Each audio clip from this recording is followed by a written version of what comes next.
Сәлеметсіздер ме оқушылар? Жақсы. Көңіл күйлеріңіз қалай? Жақсы. Олай болса, бүгінгі сабағымызға сәттілік.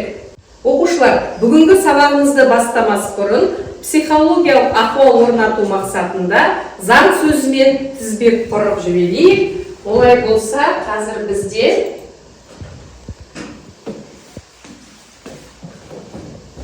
оқушылар, ал заң сөзімен тізбек құратын болса, құқық. Я Назирке жалғастырайықшы. Конституция. Кодекс. Тәртіп. Қылмыс. Қағида. Референдум. Мирас. Үкім. Міндет. Залог. Судья. Бөлім. Сәлеметсіздер ме балалар? Сабағымызды бастамас бұрын көңіл күйімізді көтеріп, рухымызды арттырып алайық. Ол үшін сіздерге сөйлемді аяқта айтарын ұсынамын. Мына жерде бірнеше сөйлемнің басы берілген. Қалаған ұяшықты таңдап, сөйлемді өз ойларыңызбен жалғастырыңыздар. Сәттілік тілеймін. Жақсы оқушылар, олай болса тақтаға кім шығады? Аружан, келе ғой. Қай ұяшықты таңдайсың? Қазақстан Республикасының Конституциясы 1995 жылы 30 тамызда қабылданды. Жарайсың, рахмет. Жақсы оқушылар, келесі ұяшықты таңдауға кім шығады? Ақгүл. Азаматтығы жоқ тұлғалар апатреттер деп аталады. Дұрыс па оқушылар? Жарайсың, отыра ғой. Жақсы оқушылар, келесі ұяшықты таңдауға кім шығады? Бізде, Назерке. Қай ұяшықты таңдайсың? 6. 6-шы ұяшық бізде не дейді? Қазақстан Республикасы азаматтығы тоқтатылатын жағдайлар, Қазақстан Республикасының азаматтығынан шығу, Қазақстан Республикасының азаматтығынан жоғалту, Қазақстан Республикасының азаматтығынан шығу, айыру.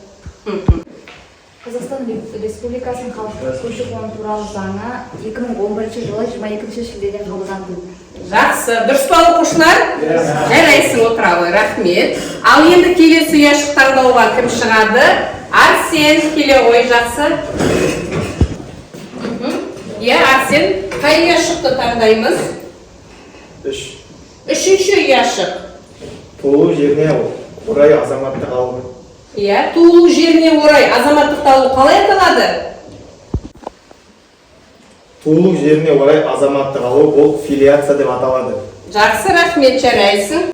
Жақсы оқушылар, олай болса бізде үй тапсырмасына шыққан оқушыларды бір ұпаймен белгілейтін боламыз. Бізде шыққан Ақгүл, Назерке, Айсана, Арсен, Аружан, Мирас. Дұрыс па оқушылар? Жақсы, жарайсыңдар. Оқушылар, енді бізде қазір оқушылар, біздер қазір құндылықпен, жақсы оқушылар, бүгінгі сабағымызды құндылықпен байланыстыратын болса, әділдік пен жауапкершілік. Оқушылар, қараша айының 2-ші аптасының дәйек сөзі тура сөз туғаннан биік тұрады. Енді оқушылар, қараңыздар, туған сөз туғаннан биік тұрады. Қандай мағынада айтылып жатыр? Жақсы оқушылар, олай болса, тура биде туған жоқ деген сөздің мағынасы ол әділдікті, жауапкершілікті білдіреді. Ал енді бүгінгі біздің сабағымыздың тақырыбы Қазақстан Республикасының сайлау құқығы. Барлығымыз дәптерімізді ашып, бүгінгі күннің жадын жазып, және тақырыпты жазайық.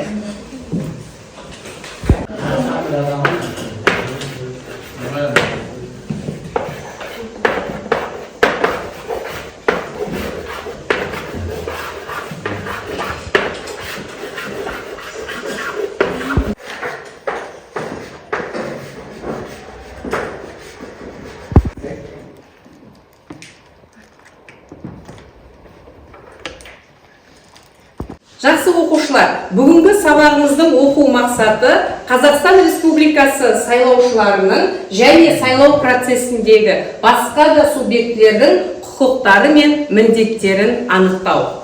Жақсы оқушылар, бізде бүгін Қазақстан Республикасындағы сайлау құқығы сайлау құқығы мемлекеттік органдарға сайлау құқығын өткізу тәртібін реттейтін нормалар жиынтығы. Оқушылар, сайлау құқығы Қазақстан Республикасының 1995 жылы 28 қыркүйекте қабылданды. Оқушылар, сайлау құқығы, яғни ол белсенді және бәсең түрде өтеді. Белсенді сайлау құқығы деген не? Бәсең сайлау құқығы деген не? Сайлау дегенде естіп жүрміз бе, балалар? Иә. Сайлауға қай жастан бастап дауыс береді? 18 жастан бастап. Дұрыс айтасыңдар. Балалар, белсенді сайлау құқығында осындай 18 жасқа толған әрбір азаматша бюллетенге, яғни белгілеу арқылы осындай сайлау жәшігіне не істейді? Салады, өз дауысын беретін болады. Бұл қалай аталады? Белсенді сайлау құқығы деп аталады. Ал енді балалар, бәсең сайлау құқығы деген не? Бәсең сайлау құқығы президент, парламент, мәслихат депутаттарын сайлауға байланысты айтылған. Жақсы ма? Мысалы, бізде президенттікке сайлау, парламентке сайлау, мәжіліс депутаттарына сайлау өткізіле ме? Соған байланысты айтылған құқық. Жақсы оқушылар, оқулықтарыңыздағы 16-шы суретке қараңыздар. Жаңа біз түсіргендей белсенді сайлау құқығының суреті берілген, сайлау процесі. Бізде балалар сайлау өткізген кезде ол жерде сайлау органдары болады. Қазақстан Республикасында сайлауды дайындауға өткізуді қамтамасыз ететін мемлекеттік органдар болып табылады. Қандай? Республиканың орталық сайлау комиссиясы, аумақтық сайлау комиссиясы, округтық сайлау комиссиясы, учаскелік сайлау комиссиясы болып, осындай комиссияларда құралады. Олардың сайлау мерзімі 5 жыл болады. Жақсы. Балалар, біздер осының алдында таныспыз Қазақстан Республикасының әкімшілік құқық бұзушылық туралы кодексімен. Бұның ішінде де сайлауға қатысты бөлім бар. Мысалы айтатын болсақ, 11-ші тарауда сайлау құқықтарына қатысты әкімшілік құқық бұзушылықтар орын алғанда осы кодекс негізінде қарастыруға болады. Жақсы оқушылар, Қазақстан Республикасының Конституциясының 2-ші бөлімінде де сайлауға қатысуға әрбір азаматтың құқығы бар делінген. Қазақстан Республикасының сайлау құқығының қағидаттарын қарастыратын болсақ, оқушылар қараңыздар. Тепе-теңдік қағидаты, төте сайлау қағидаты және жасырын дауыс беру қағидаты. Осындай 3 қағидаттан тұрады. Қазақстан Республикасының сайлау құқығы қашан қабылданды дедік? 1995 жылы 28 қыркүйекте. Жарайсыңдар оқушылар. Жақсы оқушылар, бізде бірінші тапсырма ол топтық тапсырма. Топтық тапсырмада мен сіздерге қазір постер құрастыратын боламыз. Екі топқа екі түрлі ситуациялық жағдаят беремін. Осы ситуациялық жағдаятты оқи отырып, сіздерге дескриптор қарастырылған. Бірінші, жағдаяттағы құқықтық нормаларын дұрыс анықтайды 1 балл, және өз пікірін маңызды дәлелдермен ашады 1 балл. Сонда топтық тапсырма бізде 2 баллмен белгіленген. Ал енді сіздер топтық тапсырманы орындай беріңіздер. Оқушылар, бірінші тапсырманы оқыңдар. Осыған байланысты 31-ші бапты сіздерге бердім. Соны қарастырып, айналасына қорғайтын боласыздар. Әр оқушылар, сіздерге берілген тапсырма бойынша, сіздерге 26-ші бапты бердім. Сол бойынша сұрақтарға жауап беретін боласыздар. Айналасына маркерді қолдана отырып жазыңыздар. Сіздерге қандай тапсырма беріледі? Азамат А өзін Қазақстан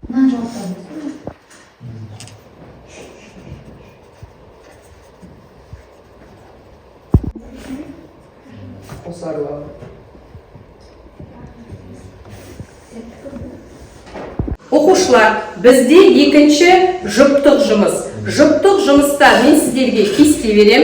кестеде сайлаушылар, сайланушылар, сайлау комиссиясының және бақылаушылары мен құқықтары мен міндеттері берілген. Және де осы кестені толтыра отырып, сіздерге дескриптор әрбір құқық пен міндетті толтырғанға 4 балмен анықтайтын боламыз. Жұптасып жасайтын боламыз. Жақсы оқушылар, біздер жұптық тапсырманы берейін сіздерге.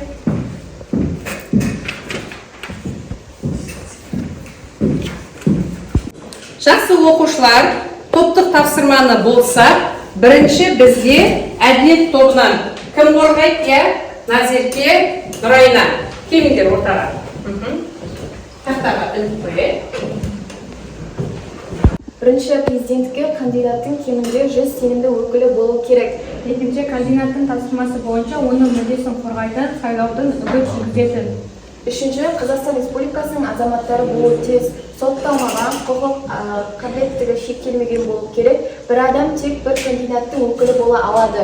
Төртінші, кандидаттың атынан сайлауды үгіт жүргізе алады, сайлау комиссияларынан отырысына қатыса алады, кандидаттың қаржы есебін өткізуге көмектесе алады.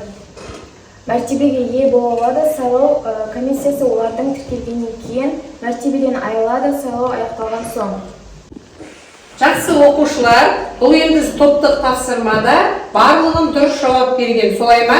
Президентке кандидаттың кемінде неше өкілі болу керек сенімді? Иә, болуы мүмкін деген ба? Келісеміз ба? Иә, жақсы, жарайсыңдар. Олай болса, отырыңыздар. Ал енді екінші топтық тапсырманы қорғайтын бізде жауапкершілік тобы. Кім қорғайды? Иә, Айсана, Назерке, кел тақтаға шығып, топтық тапсырманы қорғаймыз. Жақсы, екінші топтың тапсырмасы қандай, Айсана? Азамат А өзін Қазақстан Республикасы президенттігіне кандидат азамат Б-ның сайлау штабының өкілі деп таныстырып, университет аумағында оны қолдау үшін қол жинады. Оның қолындағы қағазда кандидаттың тегі ғана жазылған және қол қоюшыларға арналған ақпарат үшін бос баған берілген. Сайлаушыларды қолдау дегеніміз не? Қол қою қағазы қандай болады? Онда не көрсетілуі керек? Аталған жағдайда қол жинау дұрыс жүргізілді ме? Жақсы, осыны қандай бапқа сүйеніп жасадыңдар? Қазақстан Республикасының 56 бабына сүйеніп жасады. Қазақстан Республикасының сайлау туралы заңының 56 бабы бойынша. Сайлаушыларды қолдау дегеніміз не? Бұл Қазақстан Республикасының президенттігіне кандидаттың сайлауға қатысуға қажетті қол жинау процесі. Яғни азаматтар қол қою арқылы осы кандидатты сайлауға қатысушы ретінде қолдайтынын білдіреді. Қол қою парағы қандай болады? Қазақстан Республикасы туралы заңының 56 бабына сәйкес қол қою парағы орталық сайлау комиссиясы бекіткен үлгіде толтырылады. Онда мыналар көрсетілуі міндетті. Кандидаттың толық аты жөні, кандидатты ұсынған ұйым немесе өзін-өзі ұсынғанын, әрбір қол қоюшы азаматтың тегі аты жөні, әкесінің аты, жасы, тұрғылықты мекенжайы, жеке қолы. Бұл жағдайда қол жинау дұрыс жүргізілді ме? Жоқ, дұрыс емес, себебі кандидаттың тек тегі ғана жазылған. Бұл толық ақпаратқа жатпайды. Сайлау штабының өкілі екені расталмаған. Ол бүкіл өкілеттікті құжатпен дәлелдеуі тиіс. Жұптық тапсырманы кім болды? Иә? Жақсы, жауапкершілік тобынан кім болды? Иә? Аружан, Арсен, жұптық тапсырманы қорғай ойыңдар. Сайлаушылар құқықтары дауыс беру құқығы бар. Бірнеше кандидат ішінен таңдау жасайды. Сайлаудың әділ өтпеуі туралы шағымдана алады. Міндеттері: дауыс беру тәртібін сақтау, бір адам, бір дауыс принципін орындау, заңсыз үгіт жасамау. Сайланушылар құқықтары: сайлауға кандидатурасын ұсыну, үгіт жүргізу, өз бағдарламасын жариялау, тең құқықпен бәсекеге түсу. Міндеттері: конституция заңдарды сақтау, сайлау қорын заңды жүргізу, сайлаушылардың құқықтарын құрметтеу. Өте керемет, иә. Арсен. Сайлау комиссиялары құқықтары: сайлауды ұйымдастыруға қажетті шешім қабылдау, сайлау учаскесіне тәртіп орнату, құжаттарды тексеру. Міндеттері: сайлаудың әділ және ашық өтуін қамтамасыз ету, бюллетенді дұрыс тарату және есептеу, заң бұзушылықтың алдын алу. бақылаушылар, шетелдік жергілікті және бақ өкілдері құқықтары, сайлау барысында бақылау бұзушылықтарды тіркеу, фото, видео түсіру, қорытынды жасау. Жақсы. Аружан, Арсен, өте жақсы. Екінші, әділет тобынан кім қорғайды жұптық тапсырманы? Болыңдар ма? Иә. Ақгүл, Бекзат.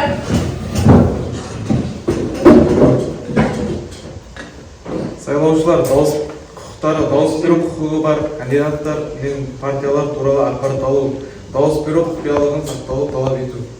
Міндеттері: сайлау тәртібін сақтау, өз дауысын адал беру, сайлау учаскесінде тәртіп бұзбау.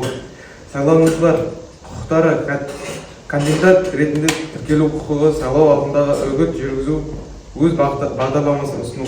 Міндеттері: сайлау заңдарын сақтау, үгіт кезінде заңсыз әдістерді қолданбау, шынайы ақпарат беру. Жақсы, керемет. Сайлау комиссиялары құқықтары: сайлау процесін ұйымдастыру және өткізу құқығы, дауыс санауды жүргізу, сайлау нәтижелерін жариялау. Міндеттері: сайлаудың әділ ашық өтуін қамтамасыз ету, заң талаптарын орындау. Бақылаушылар құқықтары: сайлау барысын бақылау, заң бұзушылықты тіркеу және хабарлау.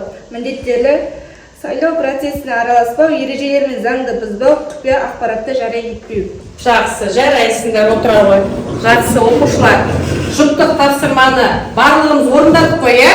Олай болса, бүгінгі жұптық тапсырмада бізге оқыған Ақгүл, Бекзат, екінші жауапкершілік тобынан Арсен, одан кейін Аружан. Солай ма? Аружан. Оқушылар бізге енді жеке жұмыс, мына оқулықта Қазақстан Республикасының сайлау туралы заңы бойынша сабақтың соңында мынандай QR кодпен тест берілген. Бұның ішінде қазір барлығымыз ұялы телефондарымызды шығарып, QR кодты арқылы тестті белгілейтін боламыз. Бұның ішінде 9 сұрақ бар. 9 сұрақ, әрбір 3 сұрақ 1 балмен бағаланады. 9 сұраққа дұрыс жауап беруге тырысамыз. Жақсы ма? Бүгінгі сабақ түсінікті болса, қазір сіздерге осы тестті орындауға беремін. Барлығымыз ұялы телефондарымызды шығарайық.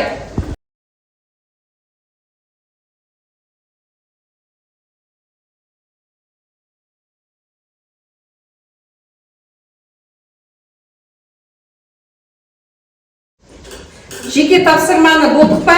Қайсы Айсана, сенде неше сұрақ? 9 сұрақтың 8-іне жауап бергенсің. Иә? Иә, дұрыс. Өте жақсы. Так, жақсы. Орындадық па балалар? Мирас? Жақсы, жарайсың, дұрыс. Иә? Өте жақсы, жарайсың. Али? Иә? 7-і дұрыс. 8-і дұрыс. 9-і дұрыс. Жарайсың, 9-і дұрыс. Оқушылар, жеке тапсырма бойынша бағалайтын болсақ. Так, Ильяс.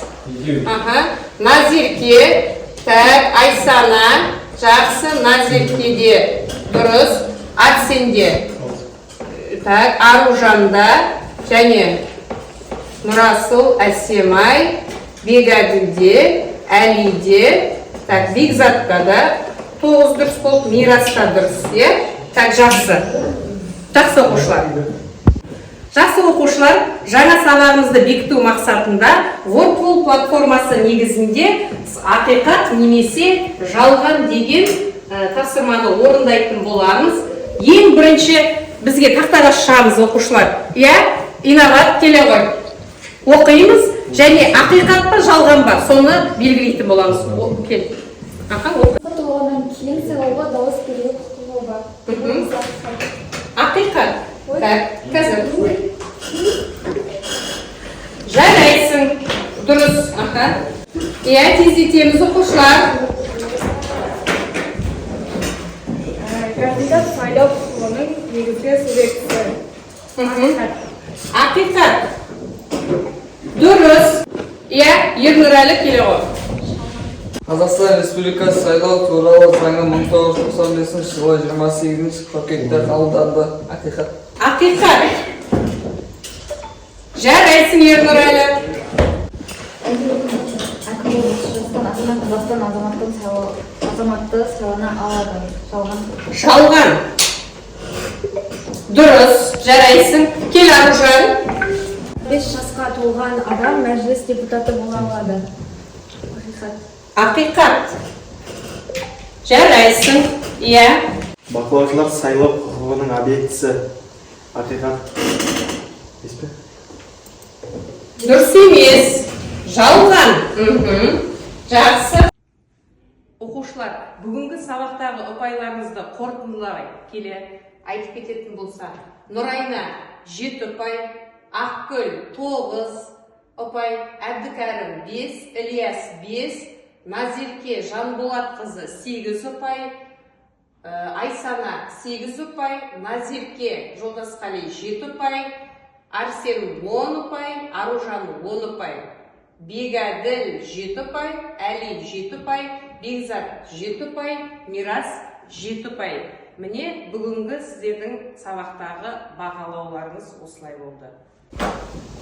Оқушылар, бүгінгі сабағымызда кері байланыс рефлексияны біздер жасанды интеллекттің көмегімен комикс кері байланыс беретін боламыз. Оқушылар, шетімізден бір-бірлеп келіп, бүгінгі сабаққа кері байланыс орнатайық.